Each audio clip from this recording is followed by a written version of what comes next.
Vamos lá, galera. Vamos começar aí mais uma aula de química, tá? Nossa segunda aula aí, onde nós, na aula passada, a gente falou um pouco sobre as grandezas físicas e hoje nós vamos falar sobre as propriedades da matéria. Inicialmente, a gente precisa entender o que é matéria.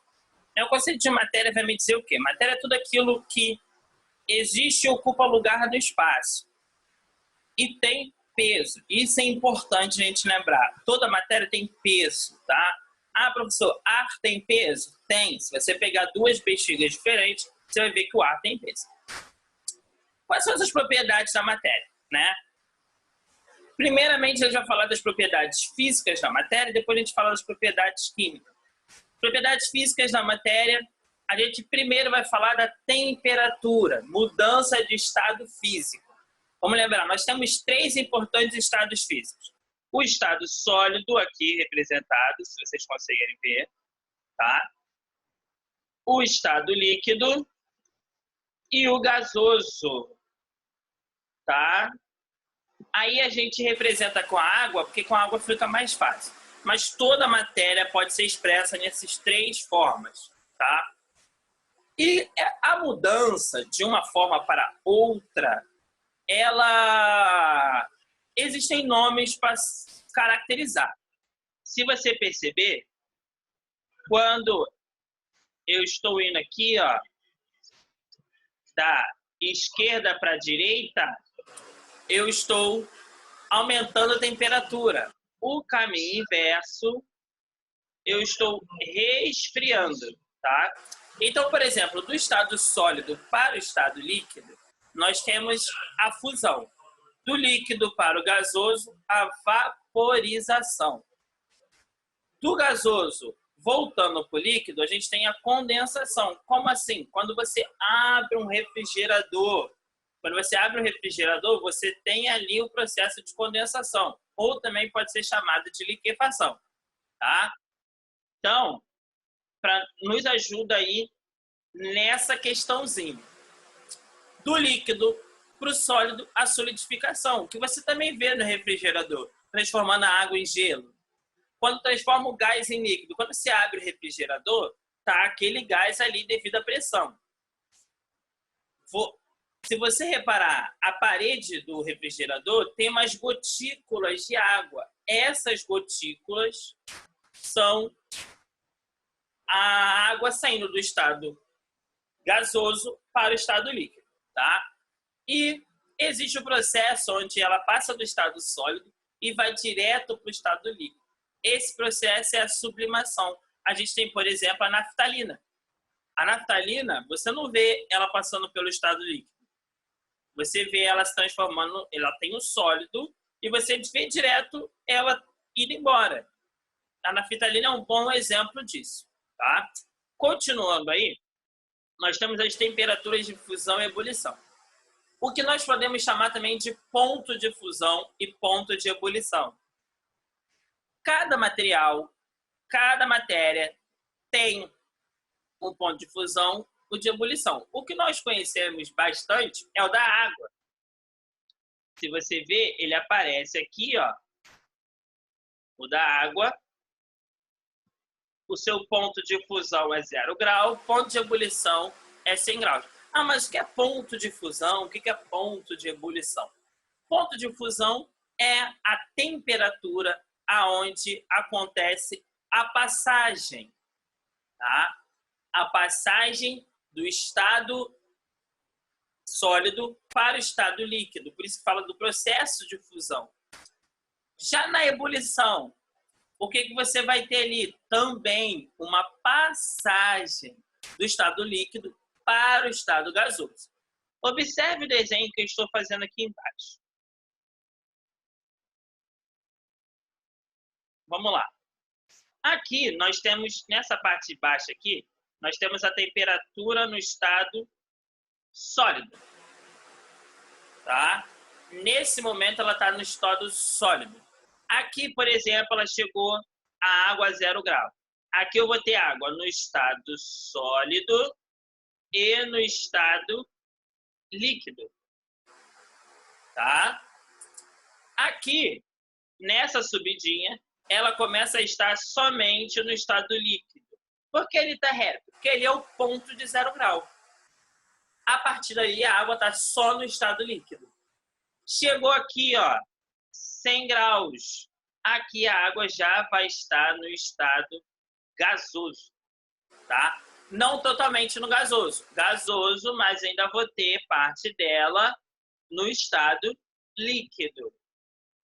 A partir dessa subidinha, ela já está toda no estado gasoso, tá? A partir de que ela passou de 60 graus, a água já está no estado gasoso.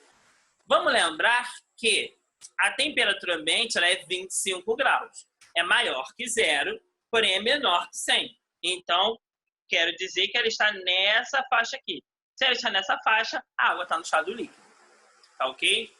Ali eu tenho o caso, por exemplo, do benzeno.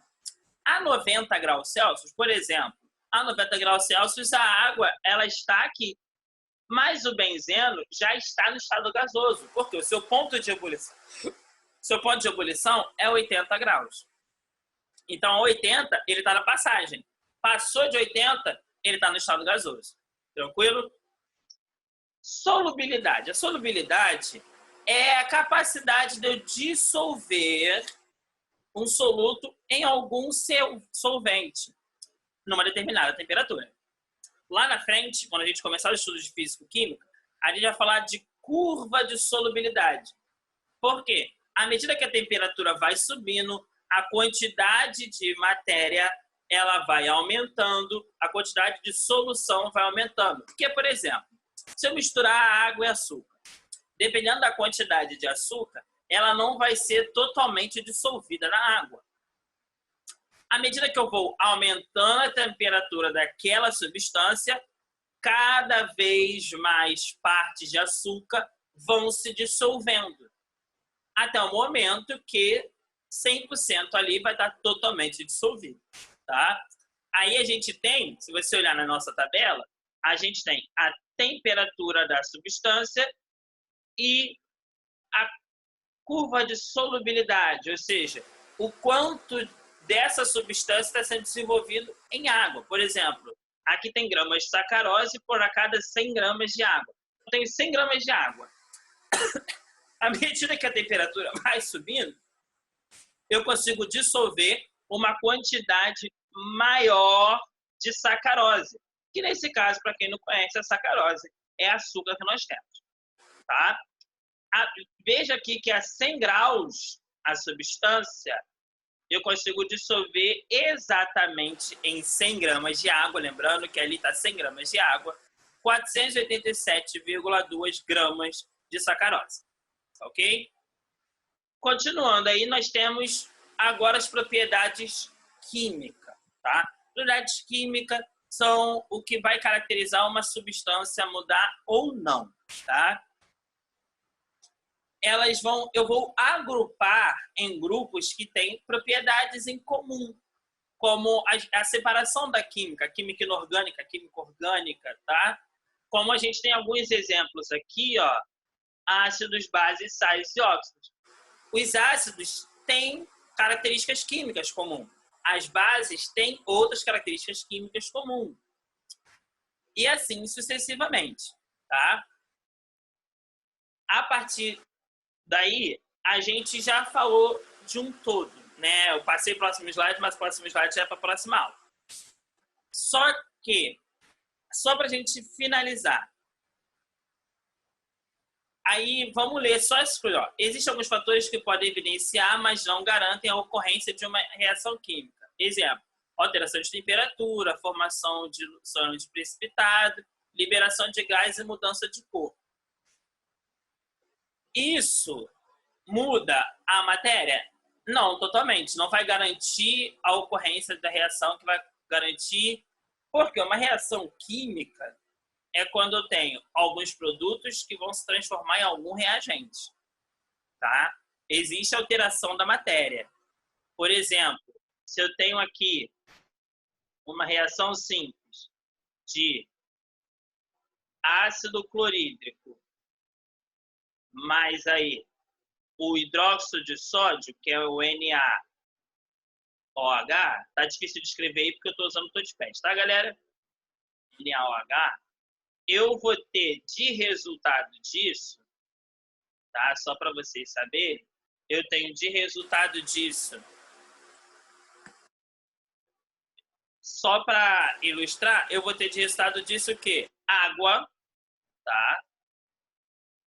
Água, mais o que a gente chama de cloreto de sódio.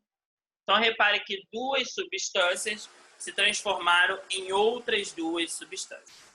Tá? Então, para fechando a aula, toda matéria tem propriedades físicas e propriedades químicas. Tá? Propriedades físicas são aquelas que não mudam a estrutura da matéria. As propriedades químicas, elas mudam toda a estrutura da matéria. Tá bom? Então, até a nossa próxima aula. Na nossa próxima aula, a gente vai falar um pouco mais sobre substância, mistura, um pouco mais sobre essa parte inicial de matéria, tá?